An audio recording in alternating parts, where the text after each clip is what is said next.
சீரக சம்பா மட்டன் பிரியாணி ஒரு புடி பிடிச்சிடலாம் வாங்க.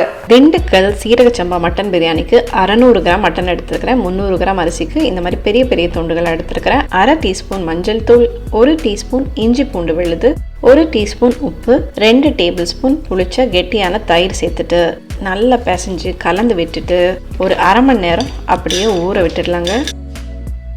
ஆட்டுக்கறியை தயிர் ஊற்றி மேரினேட் பண்ணும்போது ஆட்டுக்கறி நல்லா ஜூஸியாகவும் நல்லா சாஃப்டாகவும் கிடைக்கும்.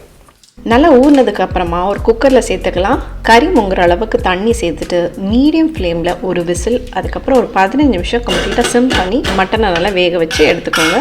இந்த திண்டுக்கல் ஸ்டைல் சீரக சம்பா மட்டன் பிரியாணிக்கு ஒரு சீக்ரெட் மசாலா ரெடி பண்ணிடலாம் வாங்க.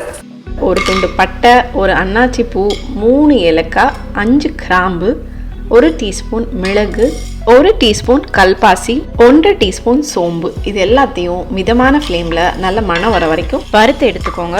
நல்லா ஆறுனதுக்கு அப்புறமா எந்த அளவுக்கு மைய அரைக்க முடியுமோ அந்த அளவுக்கு பொடி பண்ணி எடுத்துக்கோங்க.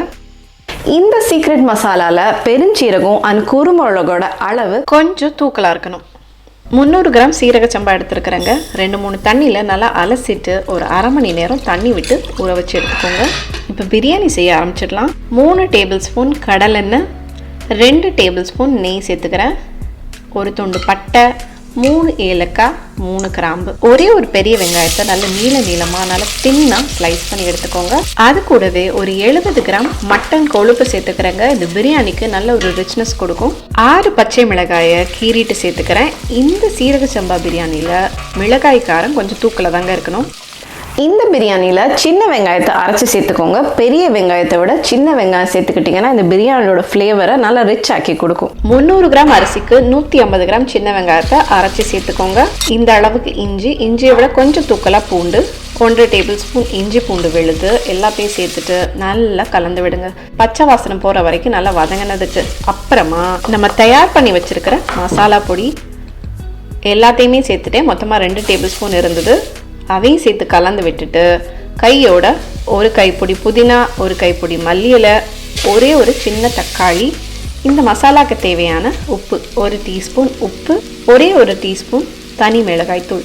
தனி மிளகாய்த்தூள் இந்த பிரியாணியில் கொஞ்சம் கம்மியாக தாங்க இருக்கணும். 2 டேபிள் ஸ்பூன் கெட்டியான புளிச்ச தயிர்.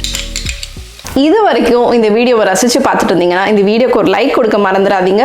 எங்களை மேலும் இதை சப்போர்ட் பண்ணும். வாங்க வீடியோக்குள்ளே போகலாம். அது எல்லாத்தையும் சேர்த்துட்டு இந்த மசாலாவை நல்லா வேக வைக்கணுங்க. பாருங்க, இந்த மாதிரி கலர் சேஞ்ச் ஆயிருக்குது. 20 நிமிஷமாவது நீங்கள் வதக்கிட்டே இருக்கணும். கலர் சேஞ்ச் ஆகிருக்கிறது உங்களுக்கு தெரியும்னு நினைக்கிறேன். இந்த மாதிரி எண்ணெய் பிரிஞ்சு வர வரைக்கும் இந்த மசாலாவை வேக வைக்க வேண்டியது ரொம்ப அவசியம். இதுக்கப்புறமா தண்ணி சேர்த்துக்கலாம். மட்டன் வேக வச்ச தண்ணி, 1 கப் அரிசிக்கு 2 கப் தண்ணி சேர்த்துருக்கிறேன். தண்ணி நல்லா கொதிக்க ஆரம்பிச்சிடுச்சு. இந்த சமயத்தில் வேக வச்ச மட்டன் துண்டுகளை சேர்த்துக்கலாம். பிரியாணி பண்ணும்போது எப்போவுமே தண்ணி சேர்க்கும் போது வெதுவெதுப்பான தண்ணி சேர்த்துக்கோங்க. தண்ணி நல்லா கொதிக்க ஆரம்பிச்சிடுச்சு. ஊற வச்ச அரிசியை தண்ணியை வடிச்சிட்டு எல்லாத்தையும் சேர்த்துக்கலாம். நல்லா கலந்து விட்டுடலாம். கொஞ்சம் கொஞ்சமாக தண்ணி கம்மியாகி அரிசி மேலே எழும்பி வரும். இப்போ அரிசியும் தண்ணியும் ஒரே லெவலுக்கு வந்துடுச்சு. இந்த சமயத்தில் ஒரு அரை மூடி எலும்பிச்சை சாறு சேர்த்துட்டு கலந்து விட்டுட்டு நல்ல ஒரு தோசைக்கல்லை சூடு பண்ணிட்டு அதுக்கு மேலே எடுத்து இந்த பிரியாணியை ஒரு 20 நிமிஷத்துக்கு அப்படியே கம்ப்ளீட்டாக தம் பண்ணி விட்டுடுங்க. பிரியாணியை தம்மை வச்சு எடுத்ததுக்கு அப்புறமா ஒரு 15 நிமிஷம் நல்லா ரெஸ்ட் விட்டுட்டு ஃப்ளேவர்ஸ்லாம் நல்லா செட்டில் ஆனதுக்கப்புறம் சர்வ் பண்ணிங்கன்னா நல்லா டேஸ்ட்டாக ரிச்சாக ஃப்ளேவர்ஃபுல்லான பிரியாணி கிடைக்கும். ஒரு 15 நிமிஷத்துக்கு அப்புறமா வாவ், சூப்பராக ரெடி ஆயிடுச்சு நம்ம திண்டுக்கல் சீரக சம்பா பிரியாணி. மணக்க சீரக சம்பா அரிசியில் ஆட்டுக்கறி பிரியாணி, சுட சுட அவிச்ச முட்டை சிக்கன் தால்ச்சாவோட. நம்ம சேனல்ல ஏற்கனவே மட்டன் தால்ச்சா வீடியோ போட்டிருக்கிறோம், கட்டாயம் செக் பண்ணி பாருங்க. மட்டன் பாருங்க பூ மாதிரி வந்திருக்குங்க. பிரியாணி பாருங்க சாதம் அவ்வளோ ஒட்டவே இல்லை. வாவ், அவ்வளோ யம்மியாக இருக்குங்க. சிக்கன் தால்ச்சாவோட இப்போ டேஸ்ட் பண்ணி பார்த்துடலாம்.